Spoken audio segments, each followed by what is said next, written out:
गणना जो है छमाही रूप से किया जा रहा है। जब छमाही रूप से किया जा रहा है तो 10% वार्षिक लिखा हुआ है, 10% वार्षिक लिखा हुआ है तो 6 महीना का ब्याज कितना होगा? 6 महीना का ब्याज हो जाएगा 5%।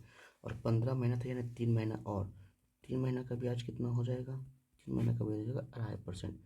अब आते हैं क्वेश्चन पे। क्वेश्चन क्या बोल रहा है कि छमाही रूप से चक्रवृद्धि ब्याज की गणना की जा रही है और हमें निकालना है 15 महीने के लिए। यानी 15 महीना को हम ऐसे लिख सकते हैं कि पहला 6 महीना हुआ, फिर 6 महीना हुआ, फिर 3 महीना हुआ।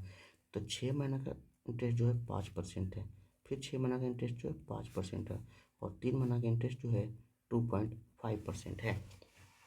यानी कि इंटरेस्ट की गणना यानी ब्याज की गणना 3 बार क्रमिक रूप से किया जा रहा है, 5%, 5% और 2.5%। और जो कंपाउंड इंटरेस्ट लग रहा है कैसा? Compound interest. तो हम क्या करते हैं, पहले इजी करने के लिए ये दोनों का चक्रवृद्धि निकाल लेते हैं। तो 5% और 5% का चक्रवृद्धि ब्याज अगर 2 साल का याद होगा तो डायरेक्ट लिख सकते हैं 10.25%।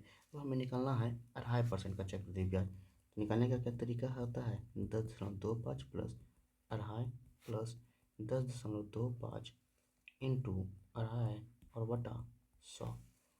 ये हो जाएगा आपका 12.75 प्लस इस दोनों को गुना कर देते हैं 10 25 अपॉन 25, 25 25 25 से 5, 25 दूना के 50, 10 दूना का 20, 5 2 6 5 2 1 2 3 5 अंक के बाद दशमलव, यानी लिखा जाएगा 0.25625।